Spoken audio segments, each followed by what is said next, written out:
Sobre el sermón de nuestro Señor en la montaña. Quinto discurso. No penséis que he venido para abrogar la ley o los profetas, no he venido para abrogar, sino para cumplir. Porque de cierto os digo que hasta que pasen el cielo y la tierra, ni una jota ni una tilde pasará de la ley hasta que todo se haya cumplido. De manera que cualquiera que quebrante uno de estos mandamientos muy pequeños, y así enseña a los hombres, muy pequeño será llamado en el reino de los cielos. Mas cualquiera que los haga y los enseñe, éste será llamado grande en el reino de los cielos. Porque os digo que si vuestra justicia no fuere mayor que la de los escribas y fariseos, no entraréis en el reino de los cielos. Entre la multitud de reproches que cayeron sobre aquel que fue despreciado y desechado entre los hombres, no pudo faltar el que era un maestro de novedades, el introductor de una nueva religión. Esto pudo afirmarse con tanta más apariencia de verdad, cuanto que muchas de las expresiones que usaran no eran comunes entre los judíos, sea que no las usaban nunca, o si lo hacían no era con el mismo sentido ni con tanta fuerza o plenitud de sentido. Añádase a esto el hecho de que al adorar a Dios en espíritu y en verdad, debe parecer siempre una nueva religión a los que no conocen otra adoración sino la exterior, solo la apariencia de piedad. No es improbable que algunos hayan tenido esperanzas de que así fuese, de que estaban aboliendo la religión antigua para introducir otra, una de la que se alegrarían que fuese una vía más fácil para entrar al cielo. Pero nuestro Señor refuta con estas palabras tanto las vanas esperanzas de unos como las calumnias infundadas de otros. Las consideraré en el orden en que se encuentran, tomando un versículo por tema de cada una de las divisiones de mi discurso. Primero, no penséis que he venido para abrogar la ley o los profetas. No he venido para abrogar, sino para cumplir. Nuestro Señor a la verdad vino a destruir, a disolver y a abolir para siempre el ritual o la ley ceremonial dada por Moisés a los hijos de Israel, que contenía todos los preceptos y ordenanzas relativos a los antiguos sacrificios y al servicio del templo. Todos los apóstoles dan testimonio de esto, no solo Bernabé y Pablo, quienes resistieron decididamente a los que enseñaban a los cristianos que es necesario que guarden la ley de Moisés. No solo Pedro, quien calificó la insistencia tesonera en la observancia de la ley ritual como tentar a Dios, poniendo sobre la cerviz de los discípulos un yugo que ni nuestros padres ni nosotros, dijo, hemos podido llevar, sino que todos los apóstoles y los ancianos y los hermanos, habiendo llegado a un acuerdo, declararon que el mandarles guardar esta ley era tanto como perturbar sus almas, y que había parecido bien al Espíritu Santo y a ellos no imponerles ninguna carga. Nuestro Señor anuló el acta de los decretos que había contra nosotros, quitándola de en medio y clavándola en la cruz. Pero el Señor no derogó la ley moral contenida en los 10 mandamientos y hecha a respetar por los profetas. El objeto de su venida no fue revocar ninguna de sus partes. Esta es una ley que no se puede abrogar nunca, que está firme como el testigo fiel en el cielo. La ley moral descansa sobre una base muy diferente del cimiento de la ley ceremonial o ritual, que se designó temporalmente como rémora para un pueblo desobediente y de cerviz dura. Mientras que la primera existe desde el principio del mundo, estando escrita no en tablas de piedra, sino en los corazones de todos los humanos desde que salieron de las manos del Creador, si bien las letras que Dios escribió con su dedo están en gran parte desfiguradas por el pecado, no obstante, no se podrán borrar por completo, mientras que tengamos alguna conciencia del bien y del mal. Cada una de las partes de esta ley debe permanecer vigente en todas las épocas del género humano, puesto que no depende del tiempo o del lugar o de cualquier circunstancia que pueda cambiar, sino de la naturaleza de Dios y de la naturaleza humana y de las relaciones que existen entre ambas. No he venido para abrogar, sino para cumplir. Algunos han creído que nuestro Señor quiso decir he venido a cumplir esto, por medio de mi completa y perfecta obediencia, y no cabe duda de que en este sentido cumplió con la ley en todas y cada una de sus partes, pero eso no parece ser lo que quiere decir aquí, pues nada tiene que ver con el tema presente. Sin lugar a dudas, lo que quiere decir, de acuerdo con lo que antecede y sigue, es he venido a establecer la ley en toda plenitud, he venido a sacar a la plena y clara luz todo lo que haya en ella de incierto y obscuro. He venido a declarar cuál sea el significado completo y verdadero de todas sus partes, a mostrar su largura y anchura, toda la extensión de cada uno de los mandamientos en ella contenidos y la altura y la profundidad de la inconcebible pureza y espiritualidad de esa ley en todas sus partes. Nuestro Señor ha hecho esto abundantemente en las partes precedentes y subsiguientes del discurso que estamos considerando, en las que no introduce en el mundo ninguna religión nueva, sino la misma que ha existido desde el principio, una religión cuya substancia es, sin dudas, tan antigua como la creación. Siendo coetánea con el ser humano y habiendo venido de Dios, al mismo tiempo que fue el hombre un ser viviente. Digo substancia porque ahora algunas de sus circunstancias se refieren al ser humano como criatura caída, una religión de la cual han testificado en todas las generaciones siguientes tanto la ley como los profetas. Y sin embargo nunca se explicó tan claramente ni se entendió tan por completo hasta que a su gran autor en persona plugó dar al género humano esta aplicación auténtica de todas sus partes esenciales, declarando al mismo tiempo que nunca cambiaría, sino que permanecería vigente hasta el fin del mundo. Porque de cierto os digo, introducción solemne que denota tanto la importancia como la certeza de lo que se dice, que hasta que pasen el cielo y la tierra ni una jota ni una tilde pasará de la ley hasta que todo se haya cumplido.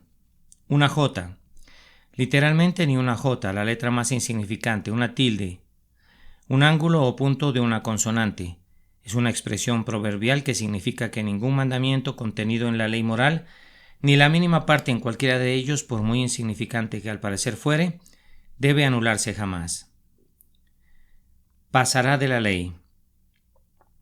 La doble negativa en el griego original fortifica el sentido de tal manera que no deja el menor lugar a la contradicción y, como observará, la palabra pasará no es solamente futuro, declarando lo que será, sino que tiene a la vez la fuerza de un imperativo, mandando lo que debe ser. Es una palabra llena de autoridad que expresa el poder y la voluntad soberana de aquel que habla, de aquel cuya palabra es la ley del cielo y de la tierra y que permanece por los siglos de los siglos. Hasta que pase en el cielo y la tierra, ni una jota ni una tilde pasará de la ley, o como dice la cláusula que sigue, hasta que todo se haya cumplido, hasta la consumación de todas las cosas. Por consiguiente, no cabe aquí esa pobre evasiva con la que algunos se han deleitado grandemente, de que ninguna parte de la ley había de pasar, hasta que toda la ley se cumpliese. Mas se ha cumplido por Cristo y por lo tanto ahora debe pasar para que se establezca el Evangelio. De ninguna manera la palabra todo se refiere a la ley, sino a todas las cosas del universo, como tampoco se refiere a la expresión cumplido a la ley, sino a todas las cosas en el cielo y en la tierra. De todo esto podemos aprender que no existe ninguna contradicción entre la ley y el Evangelio, que no es necesario que perezca la ley para que se establezca el Evangelio. A la verdad, ni la primera suple a la segunda, ni viceversa, sino que están unidos en perfecta armonía. Más aún, las mismas palabras consideradas bajo distintos aspectos son parte tanto de la ley como del Evangelio. Si se las considera como mandamientos, son parte de la ley, mas si como promesas del Evangelio. Así, por ejemplo, amarás al Señor tu Dios de todo tu corazón, considerado como un mandamiento, forma parte de la ley. Considerado como una promesa, es una parte esencial del Evangelio, no siendo éste sino los mandamientos de la ley propuestos como promesas. En consecuencia, la pobreza del espíritu, la pureza del corazón y todas las demás cosas que la ley santa de Dios manda, vistas bajo la luz del Evangelio, no son sino otras santas, grandes y preciosas promesas. Por consiguiente, existe entre la ley y el Evangelio la relación más íntima que pueda concebirse. Por una parte, la ley prepara el camino constantemente, por decirlo así, y nos dirige hacia el Evangelio por otra. El Evangelio nos guía continuamente al cumplimiento más exacto de la ley. La ley, por ejemplo, nos manda a amar a Dios y a nuestros prójimos, que seamos mansos, humildes y santos. Sentimos nuestra insuficiencia para hacer estas cosas, más aún que para los hombres esto es imposible. Pero escuchamos la promesa de Dios de darnos ese amor, de hacernos humildes, mansos y santos. Entonces nos acogemos a este Evangelio, a estas buenas nuevas. Se nos concede según nuestra fe y la justicia de la ley se cumple en nosotros, por medio de la fe que es en Cristo Jesús. Podemos observar además que todo mandamiento en la Sagrada Escritura es solo una promesa encubierta, porque con esta declaración, este es el pacto que haré con ellos después de aquellos días, dice el Señor. Pondré mis leyes en sus corazones y en sus mentes las escribiré. Dios se comprometió a dar todo lo que ordena. No manda que oremos sin cesar, que estemos siempre gozosos que seamos santos como Él también es santo? Es suficiente. Él obrará en nosotros todo esto. Nos acontecerá según su palabra. Pero si esto es así, no hay que vacilar en lo que debemos pensar de aquellos que en todas las épocas de la Iglesia se han propuesto cambiar o suplantar algunos de los mandamientos de Dios, diciendo ser guiados por la dirección especial del Espíritu Santo. Cristo nos ha dado en este pasaje una regla infalible para juzgar todas estas pretensiones. Si escuchamos a Dios, veremos que en su designio el cristianismo ha sido la última de todas sus dispensaciones, e incluye toda la ley moral de Dios, tanto por medio de preceptos como de promesas. Después de esta dispensación ya no habrá otra. Esta debe durar hasta la consumación de todas las cosas. En consecuencia, todas estas nuevas revelaciones proceden de Satanás y no de Dios, y por supuesto todas las pretensiones respecto de una dispensación más perfecta caen por tierra. El cielo y la tierra pasarán, pero mis palabras no pasarán. De manera que cualquiera que quebrante uno de estos mandamientos muy pequeños y así enseña a los hombres, muy pequeño será llamado en el reino de los cielos, mas cualquiera que los haga y los enseñe, éste será llamado grande en el reino de los cielos. ¿Quiénes son aquellos que hacen de la predicación de la ley un motivo de reproche? ¿No ven sobre quién debe caer este reproche? ¿Sobre qué cabeza ha de caer por último? Quien quiera que con este motivo nos desprecia, desprecia al que nos envió. Porque ¿quién ha predicado la ley como él la predicó? Aun cuando no vino para condenar al mundo, sino para salvar al mundo, cuando vino expresamente y sacó a la luz la vida y la inmortalidad por el Evangelio. ¿Quién podrá predicar la ley más expresa y rigurosamente de lo que Cristo lo hizo en estas palabras? ¿Y quién podrá corregirlas? ¿Quién podrá enseñar al Hijo de Dios a predicar? ¿Quién podrá enseñarle un modo mejor de anunciar el mensaje que ha recibido del Padre? Cualquiera que quebrante uno de estos mandamientos muy pequeños o uno de los menores de estos mandamientos, haremos observar es una expresión que nuestro Señor usa como equivalente de la ley o de la ley y los profetas, que es lo mismo puesto que nada añadieron los profetas a la ley, sino que solo la declararon, explicaron o aplicaron según los movió el Espíritu Santo. Cualquiera que quebrante uno de estos mandamientos muy pequeños, especialmente si se hace voluntaria y presuntuosamente. Solo uno, porque cualquiera que guardare toda la ley de esta manera y ofendiera en un punto se hace culpable de todo.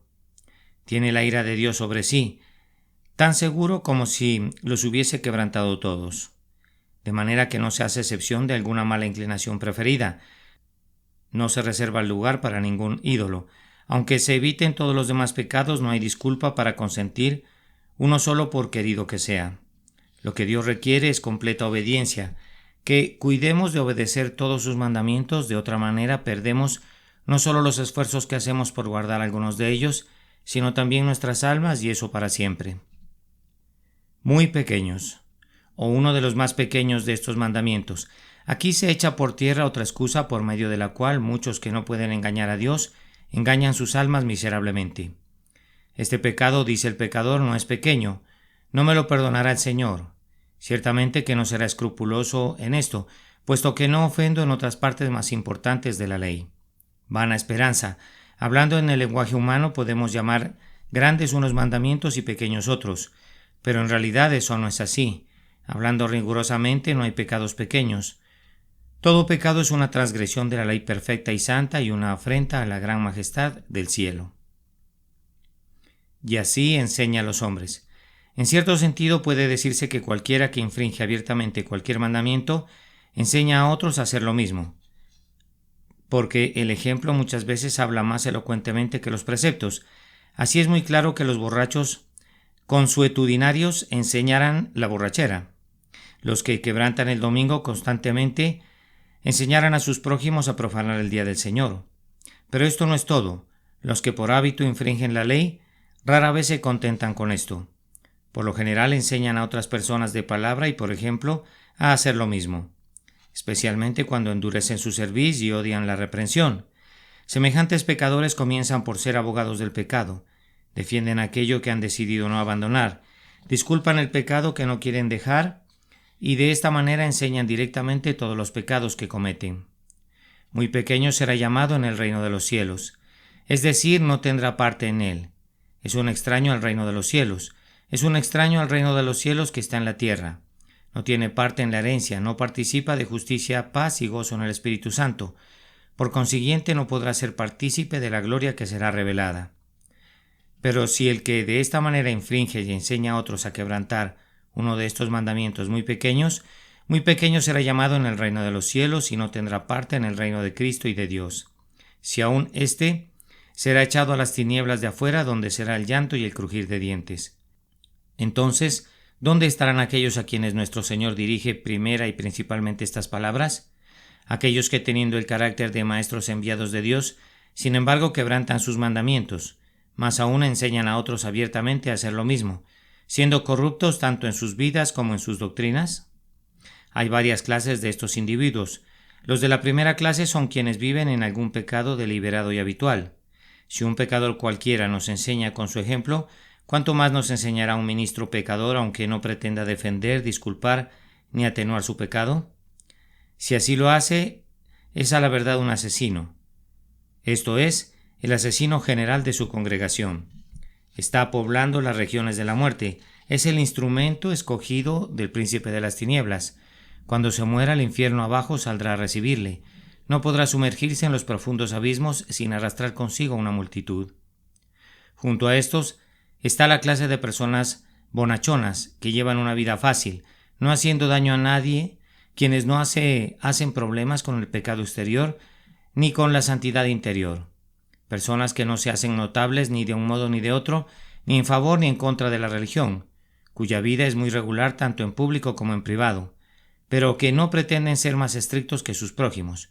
Un ministro de esta clase infringe no solo uno o unos cuantos de los mandamientos muy pequeños de Dios, sino todas las partes mayores y de más peso de la ley, que se refieren al poder de la piedad, y todas las que requieren que nos conduzcamos en el temor todo el tiempo de nuestra peregrinación, que nos ocupemos de nuestra salvación con temor y temblor, que tengamos siempre lomos ceñidos y nuestras lámparas encendidas, que luchemos o agonicemos a entrar por la puerta angosta, y así enseña a los hombres con todo el ejemplo de su vida, con el tenor general de su predicación, la que por lo general tiende a lisonjear en su sueño agradable a los que imaginan que son cristianos y no lo son, a persuadir a todos los que están bajo su ministerio a seguir durmiendo y descansando.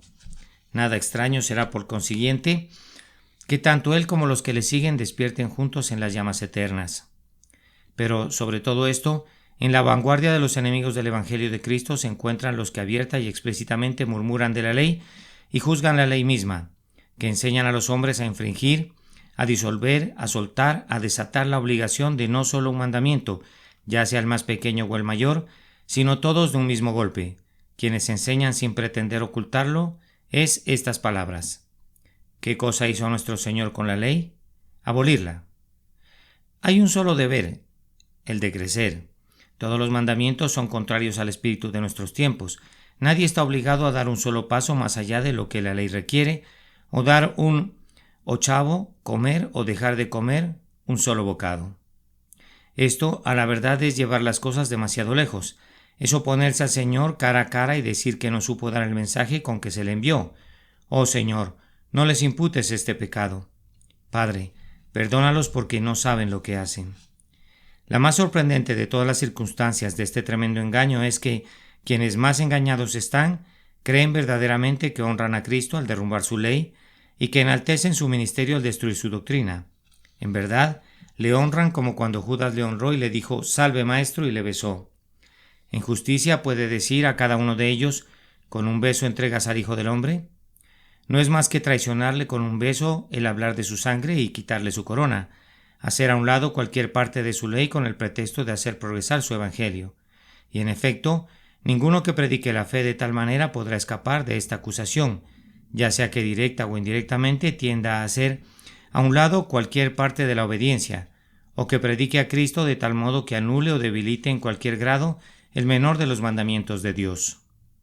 En verdad, es imposible tener una opinión demasiado exaltada acerca de la fe de los escogidos de Dios, y debemos todos declarar: por gracia sois salvos por medio de la fe, no por obras para que ninguno se gloríe. Debemos proclamar con fuerza a todo pecador arrepentido: cree en el Señor Jesucristo y serás salvo. Pero al mismo tiempo es de nuestro deber procurar que todas las personas sepan que no apreciamos otra fe sino aquella que obra por el amor, y que no somos salvos por la fe, sino en cuanto nos libra tanto del poder como de la culpa del pecado. Y cuando decimos cree y serás salvo, no queremos dar a entender cree y pasarás del pecado al cielo, sin la santidad que existe entre ambos estados, supliendo la fe en lugar de la santidad. Más bien, cree y serás santo. Cree en el Señor Jesús y tendrás juntamente paz y poder. Tendrás poder que vendrá de aquel en quien has creído, de hollar el pecado debajo de tus plantas. Poder de amar al Señor tu Dios de todo tu corazón y servirle con todas tus fuerzas. Tendrás poder perseverando en bien hacer, de buscar gloria y honra y inmortalidad. Pero tú no solo cumplirás, sino enseñarás todos los mandamientos de Dios, desde el más pequeño hasta el mayor. Los enseñarás con tu vida lo mismo que con tus palabras, y luego serás llamado grande en el reino de los cielos. Cualquiera otra vía que enseñemos al reino de los cielos, a la gloria, la honra y la inmortalidad, bien que la hallemos el camino de la fe o con cualquier otro nombre, es en realidad de verdad el camino de la destrucción. No traerá al final paz al ser humano, porque así dice el Señor: os digo que si vuestra justicia no fuere mayor que la de los escribas y de los fariseos, no entraréis en el reino de los cielos. Los escribas, con tanta frecuencia mencionados en el Nuevo Testamento como los oponentes más porfiados y vehementes de nuestro Señor, no eran secretarios o personas que se ocupaban de escribientes, como el término parece indicar. Tampoco eran letrados, en la acepción común de este término, aunque el término nomikoi se traduce en nuestra versión como los doctores de la ley. Su ocupación no se asemejaba en lo absoluto a la de los letrados de nuestros días. Estaban familiarizados con las leyes de Dios y no con las leyes humanas. Aquellas eran objeto de su estudio. Su ocupación propia y especial era leer e interpretar la ley y los profetas, particularmente en las sinagogas. Eran los predicadores regulares y fijos entre los judíos, de manera que si tratásemos de rendir el sentido de la palabra en el original, diríamos los teólogos, porque su profesión era el estudio de la teología y eran generalmente, como su nombre lo indica, letrados, los hombres de más saber que entonces había en la nación judaica. Los fariseos formaban una muy antigua secta o grupo de personas entre los judíos, así llamado originalmente de la palabra hebrea perush, que significa separar o dividir, lo que no quiere decir que se hayan separado o dividido de la Iglesia Nacional, sino que se distinguían de los demás por su mayor severidad de vida, por su gran exactitud en la conversación, porque eran muy celosos de la ley en sus mínimos puntos, pagaban diezmos en menta, anís y comino, y por consiguiente eran honrados por el pueblo y generalmente estimados como los más santos entre todos. Muchos de los escribas pertenecían a la secta de los fariseos. El mismo Pablo, quien se educó para escriba, primero en la Universidad de Tarso y después en la de Jerusalén a los pies de Gamaliel, uno de los escribas o doctores de la ley más sabios que había entonces en la nación, se declara ante el concilio diciendo: yo soy fariseo, hijo de fariseo, y ante el rey Agripa, conforme a la más rigurosa secta de nuestra religión, viví fariseo. Todo el cuerpo de los escribas generalmente opinaba y obraba de acuerdo con los fariseos. De aquí que nuestro Salvador con tanta frecuencia hable de ellos al mismo tiempo, como si en muchos respectos se les considerase bajo el mismo punto de vista. En este pasaje parece que se les menciona juntamente como los profesores más eminentes de la religión, los primeros considerados como los más sabios y los últimos como los más santos. No es difícil determinar lo que en realidad era la justicia de los escribas y fariseos. Nuestro Señor ha preservado la descripción auténtica que uno de ellos diera de sí mismo. Habla con claridad y muy por completo de su propia justicia, y no es de suponerse que haya omitido ninguna parte. Efectivamente subió al templo a orar, pero tan absorto estaba en sus propias virtudes que se olvidó del propósito con que había ido, porque es de notarse que, propiamente hablando, no ora en lo absoluto. Solo le dice a Dios cuán bueno y sabio es. Dios, te doy gracias porque no soy como los otros hombres, ladrones, injustos, adúlteros, ni aun como este publicano. Ayuno 2 veces a la semana, doy diezmos de todo lo que gano. Por consiguiente, consistía su justicia de 3 partes. Primera, no soy como los otros hombres. No soy ladrón, injusto ni adúltero, ni aun como este publicano. Segunda, ayuno 2 veces a la semana. Tercera, doy diezmos de todo lo que gano. No soy como los otros hombres. Este no es un punto insignificante. No todo ser humano puede decir esto. Es como si hubiera dicho: no me dejo llevar de la corriente, la costumbre. Vivo no según las costumbres, sino según la razón, no según el ejemplo de los demás, sino conforme a la palabra de Dios. No soy ladrón, injusto ni adúltero, por comunes que sean estos pecados, aun entre aquellos que se llaman pueblo de Dios. La extorsión, especialmente, es cierta clase de injusticia legal que las leyes humanas no castigan, el aprovecharse de la ignorancia o necesidad de los demás, extorsión que se ha extendido por todo el país. Ni aun como este publicano, no soy culpable de ningún pecado conocido o presunto, ni un pecado reconocido, sino un hombre justo, honrado, de vida y costumbre sin mancha. Ayuno 2 veces a la semana. Esto significa más de lo que a primera vista entendemos. Todos los fariseos más estrictos observaban los ayunos semanales, a saber los lunes y jueves. El primer día ayunaban en memoria de Moisés, que, según enseñaba la tradición, recibió en ese día las 2 tablas de piedra escritas por el dedo de Dios. El segundo en conmemoración de que las arrojó de sus manos cuando vio al pueblo bailando alrededor del becerro de oro. En esos días no probaban ningún alimento, sino hasta las 3 de la tarde, hora en que se empezaba a ofrecer el sacrificio vespertino en el templo, donde tenían la costumbre de permanecer hasta esa hora, en algún rincón, habitación o patio, a fin de poder asistir a todos los sacrificios y tomar parte en todas las oraciones públicas. Acostumbraban a emplear los intervalos de tiempo en oraciones directas a Dios, parte en escudriñar las Escrituras, en leer la ley y los profetas, y meditar sobre dicha lectura.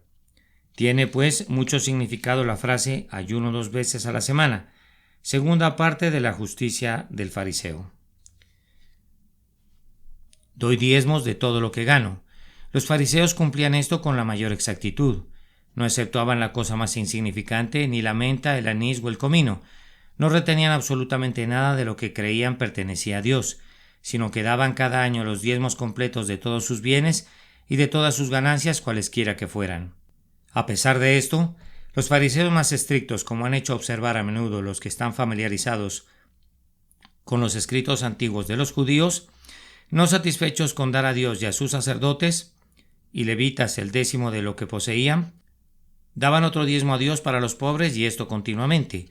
Daban en limosnas la misma proporción de lo que poseían, tal como daban en los diezmos, y lo hacían con la mayor exactitud y arreglo, a fin de no retener ninguna parte, sino dar a Dios por completo las cosas que, según creían, pertenecían a Dios.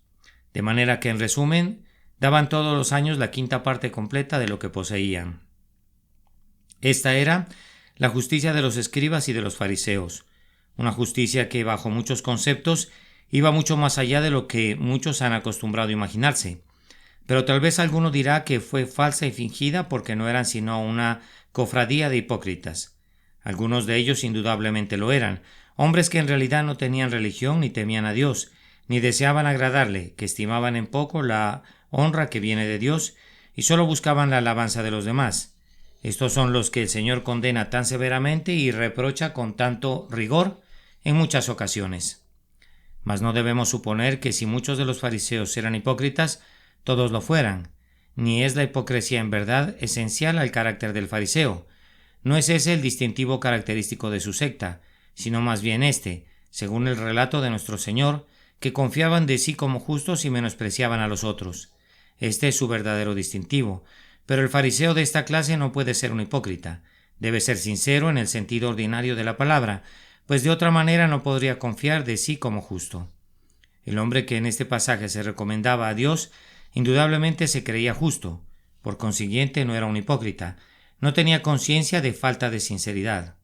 Habló ante Dios lo que pensaba, es decir, que era mucho mejor que los demás. El ejemplo de Pablo, si no hubiera otro, es suficiente para destruir toda duda. Podría decir, no solo cuando ya era cristiano, por esto procuro tener siempre una conciencia sin remordimiento ante Dios y ante los hombres, sino también desde los tiempos en que fuera fariseo, varones hermanos, yo con toda buena conciencia he vivido delante de Dios hasta el día de hoy. Era por consiguiente tan sincero como fariseo como cuando se hizo cristiano. No era hipócrita cuando perseguía a la iglesia, como no lo fue cuando predicó la fe a los que una vez había perseguido. Añádase, pues, esto a la justicia de los escribas y de los fariseos, la creencia sincera de que eran justos y de que en todas las cosas rendían servicio a Dios. Y sin embargo, nuestro Señor dice, si vuestra justicia no fuere mayor que la de los escribas y fariseos, no entraréis en el reino de los cielos. declaración solemne y de peso, y que deben considerar seria y profundamente todos los que llevan el nombre de Cristo. Antes de saber si nuestra justicia excede la de ellos, veamos si al presente llegamos a su altura. Primero, un fariseo no era como los otros hombres. En las cosas exteriores era especialmente bueno. ¿Lo somos nosotros? ¿Nos atrevemos a ser distintos, peculiares? ¿Acaso no preferimos ir con la corriente? Muchas veces no dejamos de lado la religión y la razón juntamente porque no queremos aparecer singulares. No tenemos más estar fuera de moda que del camino de la salvación. ¿Tenemos valor para resistir la corriente? ¿Para ir en contra del mundo? ¿Para obedecer a Dios antes que a los hombres? De otra manera, el fariseo nos deja muy atrás desde los primeros pasos. Sería bueno que nos esforzáramos por alcanzarlo. Pero examinemos más de cerca. Podemos usar su primer argumento para con Dios, que en sustancia es: no hago ningún mal. No vivo en franco pecado. No hago nada que mi corazón condene. ¿No haces nada? ¿Estás seguro de eso? ¿No tienes ciertos hábitos que tu corazón condena? Si es que no eres adúltero, si no eres falto de castidad ya de palabra o de hecho, ¿no eres injusto? La gran norma de la justicia, lo mismo que de la misericordia, es: hagamos a los demás así como queremos que hagan con nosotros. ¿Vives según esta regla? ¿No haces nunca a ninguna persona lo que no quisieras que te hiciesen? Más aún, ¿no eres injusto? ¿No eres extorsionador? ¿No te aprovechas de la necesidad o ignorancia de alguna persona cuando compras o vendes? Supongamos que eres comerciante. ¿No pides ni recibes más del valor verdadero de lo que vendes? ¿No pides ni recibes más de los ignorantes que de los que saben, de un niño que de un comerciante de experiencia? Y si así lo haces, ¿por qué no te condena tu corazón? Eres un extorsionador descarado. No exiges de aquellas personas que necesitan con urgencia y sin demora algunos efectos que solo tú puedes vender, un precio más subido que el usual. Si así lo haces, debes saber que esto no es otra cosa sino una completa extorsión. A la verdad, no te acercas a la justicia de los fariseos. En segundo lugar, un fariseo, según nuestro lenguaje común, usaba los medios de gracia. Así como ayunaba seguido y mucho, 2 veces a la semana, también asistía a todos los sacrificios. Era constante en la oración pública y privada, en leer y escuchar la lectura de la Sagrada Escritura. ¿Haces todo esto? ¿Ayunas mucho y seguido, 2 veces por semana? Mucho me temo que no sea así, siquiera una vez a la semana, todos los viernes del año. Así lo manda clara y terminantemente nuestra Iglesia a todos sus miembros, que observen todos esos días, lo mismo que las vigilias y los días de Cuaresma como días de ayuno y abstinencia. ¿Ayunas 2 veces al año? Mucho temo que algunos de entre ustedes no pueden alegar ni siquiera esto. ¿No dejas pasar ninguna oportunidad de asistir al sacrificio cristiano y participar de él? ¿Cuántos hay que se llaman cristianos y se olvidan de esto por completo? ¿Que dejan pasar meses y años sin comer de ese pan ni beber de esa copa? ¿Lees o escuchas la lectura de la Sagrada Escritura todos los días y meditas en ella? ¿Te unes en oración con la gran congregación diariamente? Si tienes la oportunidad y si no, siempre que puedes, especialmente en ese día del cual te acuerdas para santificarlo, haces esfuerzos por crear las oportunidades. ¿Te alegras cuando te dicen a la casa de Jehová iremos? ¿Eres celoso y diligente en la oración privada? ¿No permites que pase un solo día sin hacer oración? ¿No están más bien algunos de ustedes tan lejos de pasar varias horas al día en oración como el fariseo que se figura que 1 hora es suficiente, sino demasiado? ¿Pasas 1 hora al día o a la semana orando a tu Padre que está en secreto? ¿Tal vez 1 hora al mes? ¿Has pasado orando en lo privado 1 sola hora desde que naciste? Pobre cristiano, ¿no se levantará el fariseo en juicio contra ti y te condenará? Su justicia está más allá de la tuya, como los cielos están de la tierra. El fariseo, en tercer lugar, pagaba diezmos y daba limosnas de todo lo que poseía. ¿Y cuán abundantemente? De manera que era, como decimos en nuestros días, un hombre que hacía mucho bien. ¿Somos tan buenos como él en esto? ¿Quién de nosotros hace tantas obras buenas como él hacía? ¿Quién de nosotros le da a Dios la 1/5 parte de todos sus bienes, de lo que posee y de lo que gana? ¿Quién de nosotros da, supongamos, de 100 libras esterlinas anuales, 20 para Dios y los pobres, de 50 a 10 y así en mayor o menor proporción? ¿Cuándo será nuestra justicia igual a la de los escribas y fariseos, en usar todos los medios de gracia, en cumplir todas las ordenanzas de Dios, en evitar el mal y hacer el bien? Y aun si fuera igual a la suya, ¿de qué nos valdría? Porque os digo que si vuestra justicia no fuere mayor que la de los escribas y los fariseos, no entraréis en el reino de los cielos. Pero ¿cómo podrá ser mayor que la de ellos? ¿En qué supera la justicia del cristiano a la de un escriba o a la de un fariseo? La justicia cristiana supera a la de los escribas y fariseos primeramente en su grado. La mayor parte de los fariseos, si bien rigurosamente exactos en muchas cosas, se atrevían, animados por las tradiciones de los ancianos, a ignorar otras igualmente importantes. Así, por ejemplo, eran muy celosos en guardar el cuarto mandamiento, al extremo de que no desgranaban una espiga el día de reposo, pero apenas se acordaban del tercero, disimulando los juramentos innecesarios y aun los falsos, de manera que su justicia era parcial, mientras que la justicia de un verdadero cristiano es completa. No guarda solo una parte de la ley de Dios y se olvida de los demás, sino que guarda todos sus mandamientos, los ama y los valora más que el oro y las piedras preciosas. Puede muy bien haber sucedido que algunos de los escribas y fariseos hayan procurado guardar todos los mandamientos y por tanto fueran sin mácula con respecto a la justicia de la ley, es decir, de la letra de esa justicia. Mas la justicia del cristiano supera a la justicia de los escribas y de los fariseos, puesto que cumple con el espíritu lo mismo que con la letra de la ley, tanto con la obediencia interior como con la exterior.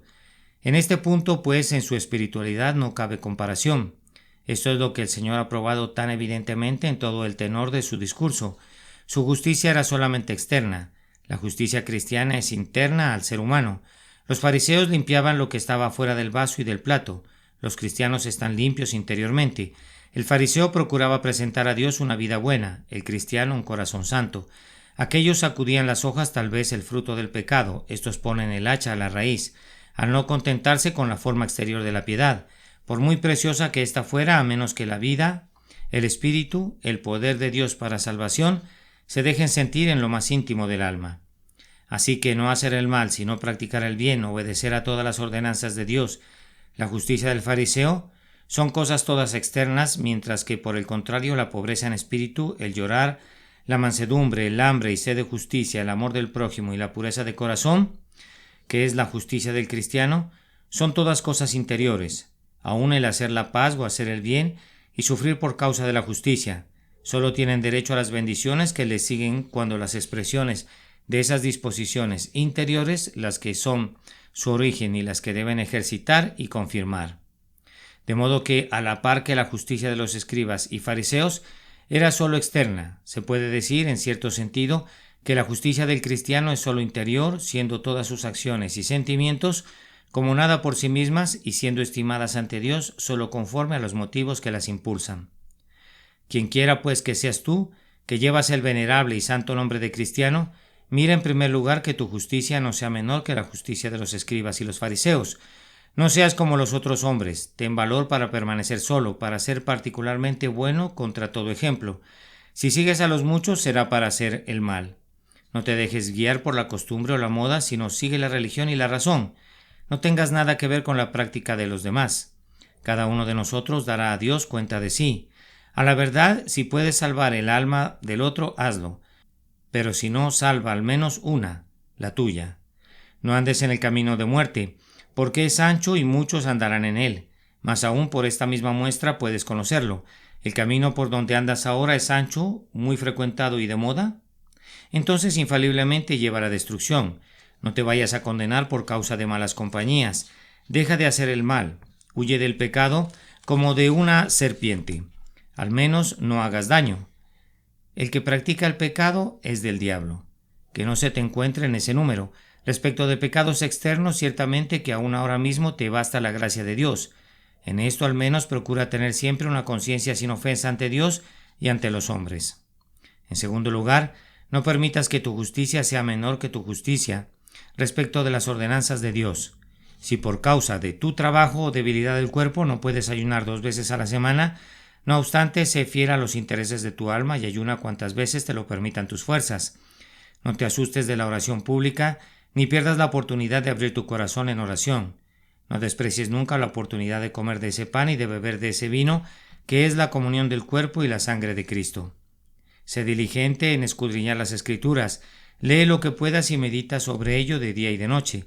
Regocíjate al aprovechar todas las oportunidades de escuchar la palabra de reconciliación, declarada por los servidores de Cristo y administradores de los misterios de Dios. Regocíjate en el uso de todos los medios de gracia, en cumplir constante y atentamente con todas las ordenanzas de Dios. Vive al menos con arreglo a la justicia de los escribas y los fariseos hasta que puedas sobrepasarla. En tercer lugar, no hagas menos bien que los fariseos. Da limosna de todo lo que posees. ¿Alguien tiene hambre? Aliméntale. ¿Tiene sed? Dale de beber. ¿Está desnudo? Cúbrelo. Si tienes bienes terrenos, no limites tu beneficencia a una pequeña proporción. Sé misericordioso hasta más no poder. ¿Y por qué no, aun como este fariseo? Hazte amigos mientras que tienes tiempo, de las riquezas de injusticia, para que cuando faltares, cuando esté tu tabernáculo terrenal, se disuelvan, te reciban estos en las moradas eternas. Pero no te detengas ahí, que tu justicia sea mayor que la de los escribas y de los fariseos. No te contentes con guardar toda la ley y ofender en un punto. Afiánzate a todos sus mandamientos y aborrece todo camino de mentira. Haz todo lo que Él manda y de todas tus fuerzas, por medio de Cristo que te fortalece. Podrás hacer todas las cosas, si bien sin Él nada puedes hacer. Sobre todo haz que tu justicia sea mayor que la de ellos, que en su pureza y espiritualidad. ¿Cuál es para ti la más exacta forma de religión? ¿La justicia exterior más perfecta? Elévate y profundiza más que todo eso. Sea tu religión la del corazón. Sé pobre en espíritu, pequeño, bajo, despreciable y vil en tus propios ojos, sorprendido y humillado hasta el polvo al contemplar el amor de Dios que está en Jesucristo tu Señor. Sé serio, que todo el tenor de tus pensamientos, palabras y obras fluya de la más profunda convicción de que te encuentras al borde del gran abismo, tú y todos los humanos, listos a caer, ya en la gloria perdurable, ya en el fuego eterno. Sé manso, que tu alma se llene de dulzura, afabilidad, paciencia, tolerancia, para con todos los seres humanos, al mismo tiempo que todo lo que en ti exista esté sediento de Dios, el Dios viviente, anhelando despertar según su semejanza y quedar satisfecho con ello. Ama a Dios y a todo el género humano. En ese espíritu haz y sufre todas las cosas. Así tu justicia será mayor que la de los escribas y fariseos, y serás llamado grande en el reino de los cielos. Mateo capítulo 5, versículo 17 al 20. No penséis que he venido para abrogar la ley o los profetas. No he venido para abrogar, sino para cumplir. Porque de cierto os digo que hasta que pasen el cielo y la tierra, ni una jota ni una tilde pasará de la ley hasta que todo se haya cumplido. De manera que cualquiera que quebrante uno de estos mandamientos muy pequeños y así enseña a los hombres, muy pequeño será llamado en el reino de los cielos. Mas cualquiera que los haga y los enseñe, éste será llamado grande en el reino de los cielos. Porque os digo que si vuestra justicia no fuere mayor que la de los escribas y fariseos, no entraréis en el reino de los cielos.